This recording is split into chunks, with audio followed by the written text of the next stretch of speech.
Donc merci aux organisateurs, merci aussi de donner la parole à l'animateur, au modérateur que je suis en tant que responsable d'un CAUE, parce que nous représentons les partenaires d'une belle aventure où il y a plein d'organisations et de gens sur le territoire. Donc Monsieur Montrieux nous rejoint, Émeric Robin, j'appelle tout de suite Jean-Louis Subilo et Jacques Hippolyti et Marion Lacaze pour venir et éviter quelques mouvements après l'intervention de Raphaël Alessandri, qui est directeur d'études à la mission Bassin Minier, qui est architecte urbaniste, et qui va nous donner une petite introduction avec la présentation, asseyez-vous je vous en prie, de ce qu'est le concept de treille minière.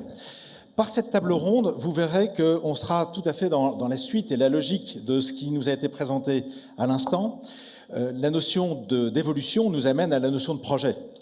Donc Jean-François avait indiqué effectivement la manière dont le dossier a été monté, qui fait projet lui-même, et puis la manière dont ce projet du bassin minier UNESCO nous invite à un nouveau projet de société. Donc je crois que là, notre table ronde va chercher à explorer cette affaire-là, avec en introduction un propos de Raphaël qui va nous parler, et on verra pendant cette table ronde, comment nous allons pouvoir jouer aussi des retournements de mots, de sémantique, d'images. On en a parlé depuis ce matin, la manière de regarder autrement. Donc la treille minière pour apprendre du territoire et comprendre pour agir autrement. Introduction de Raphaël.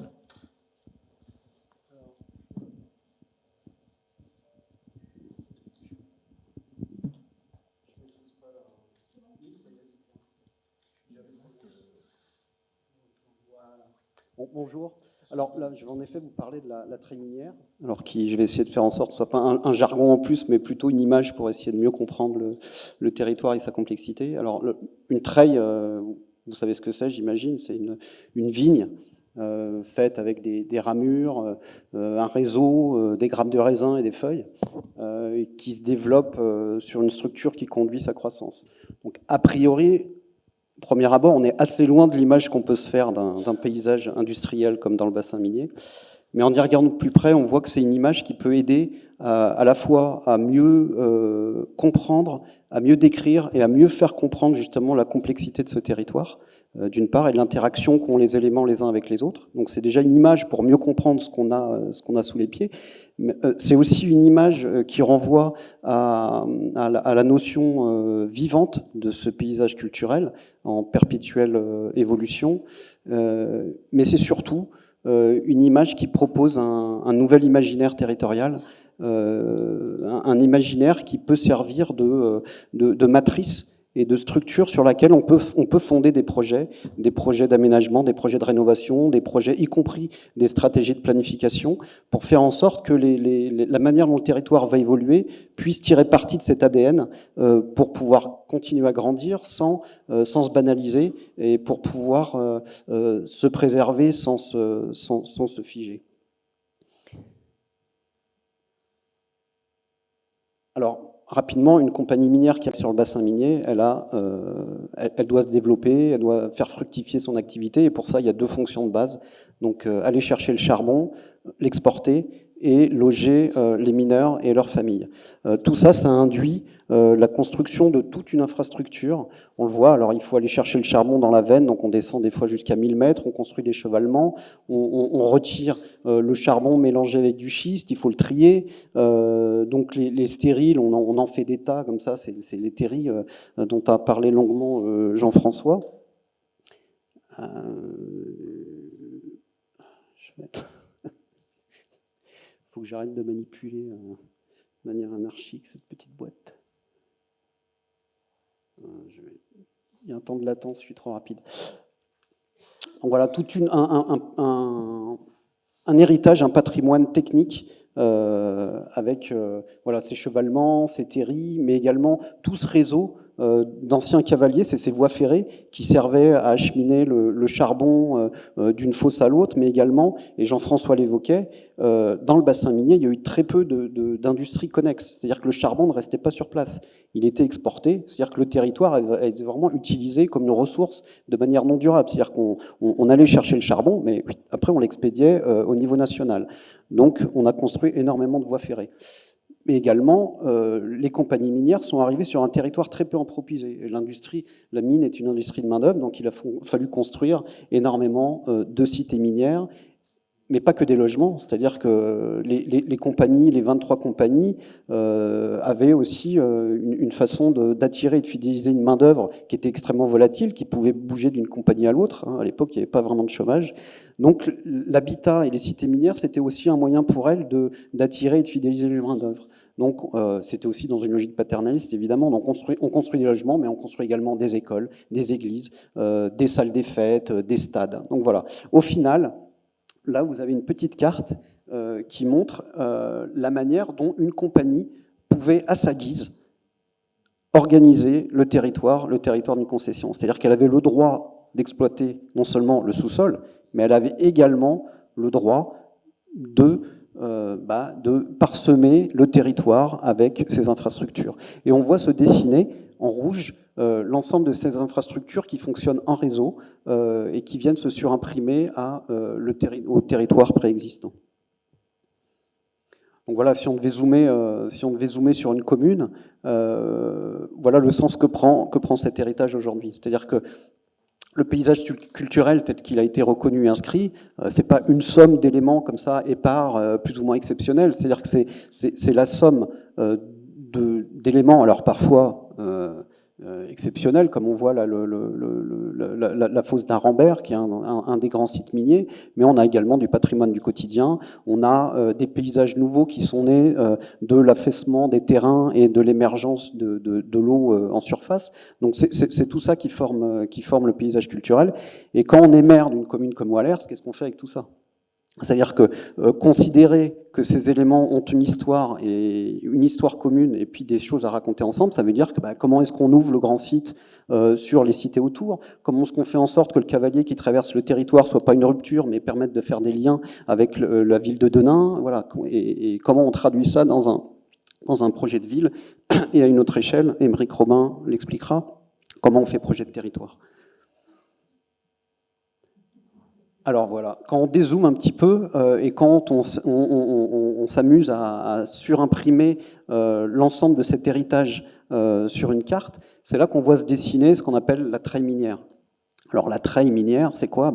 On peut considérer que les cités minières, ce sont les grappes de raisin, que tous ces anciens sites néonaturels, terris, ce seraient les feuilles, et le réseau de cavaliers, les rameaux. Donc, alors, je préviens tout de suite, c'est-à-dire que c'est une image un peu idéale, c'est une image, donc ça sert plutôt à essayer de se projeter, de comprendre de manière assez simple et synthétique comment se constitue le territoire, mais c'est aussi surtout un calque nouveau pour imaginer les projets futurs. Aujourd'hui, la treille minière n'existe pas. C'est-à-dire que pendant des années, l'image que vous avez vue là, que vous voyez là, en fait, c'est 10 ans de travail qui ont été conduits pendant la candidature. Avant ça, les cités minières, c'était une somme de logements. C'était pas des quartiers miniers. Il fallait les gérer, les rénover, les mettre aux normes. Les cavaliers des mines, on les voyait même pas. C'est-à-dire qu'ils ont disparu, des infrastructures ont été tronquées, des ponts ont disparu. C'est-à-dire que ça n'était pas dans l'imaginaire.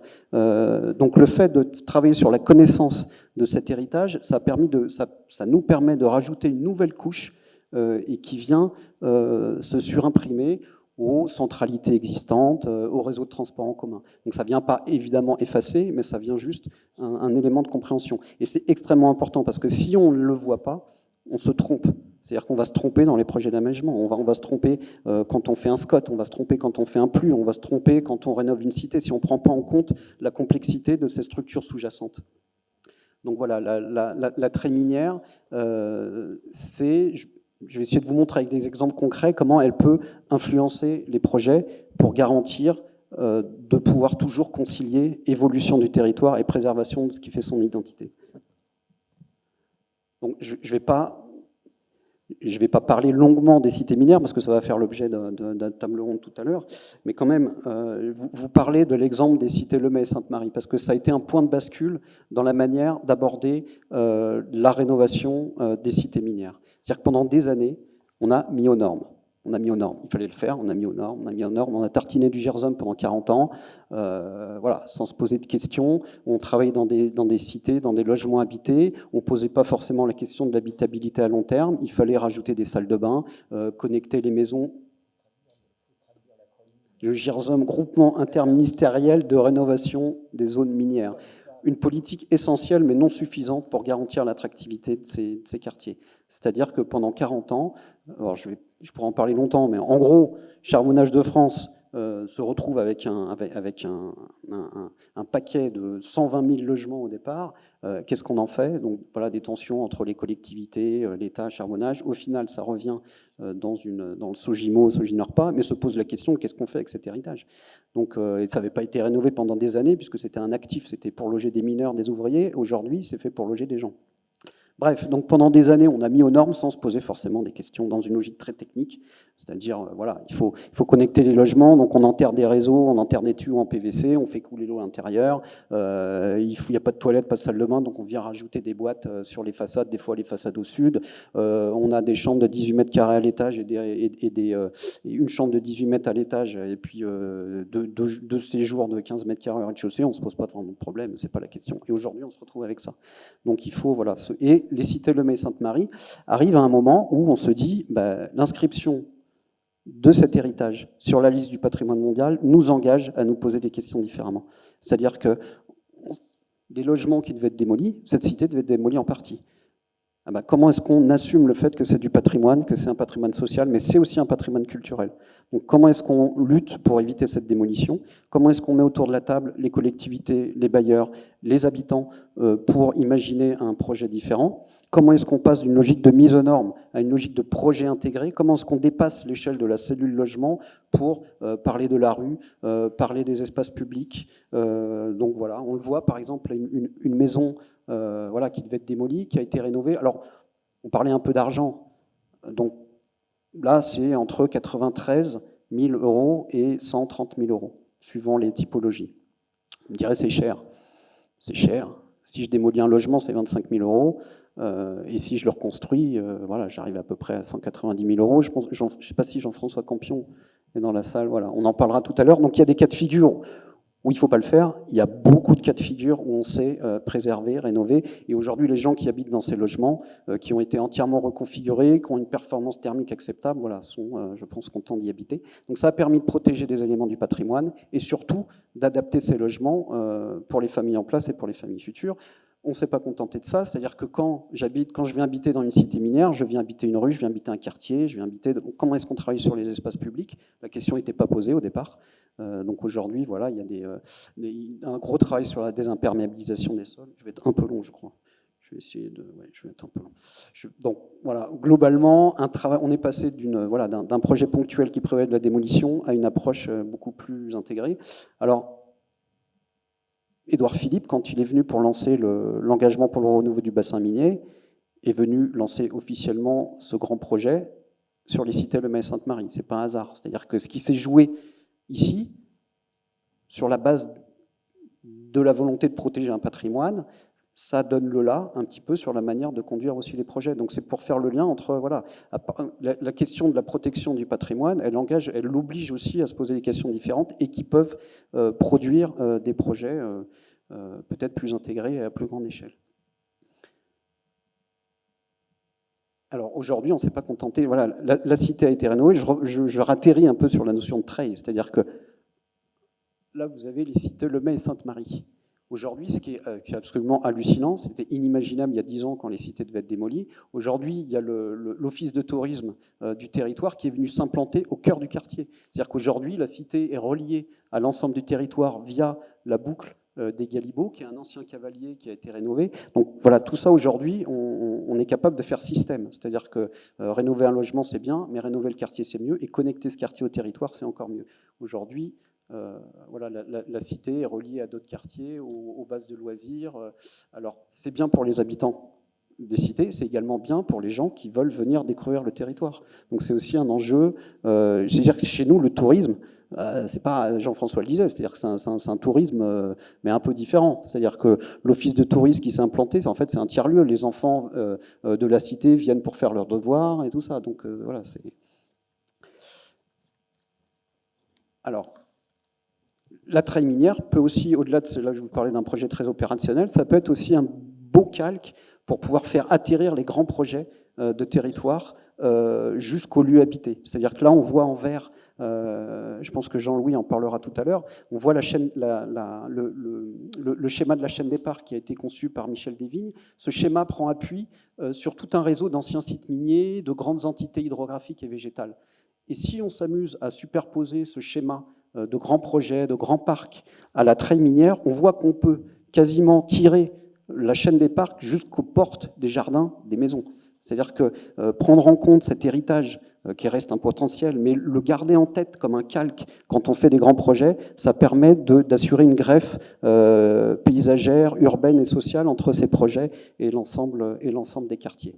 Donc ça, c'est extrêmement important. C'est pour ça que voilà, la treille minière, c'est pas qu'une image, c'est aussi un mode de faire et de concevoir les projets d'aménagement. Rapidement également, en rouge, j'ai signifié les cités concernées par l'engagement pour le renouveau du bassin minier.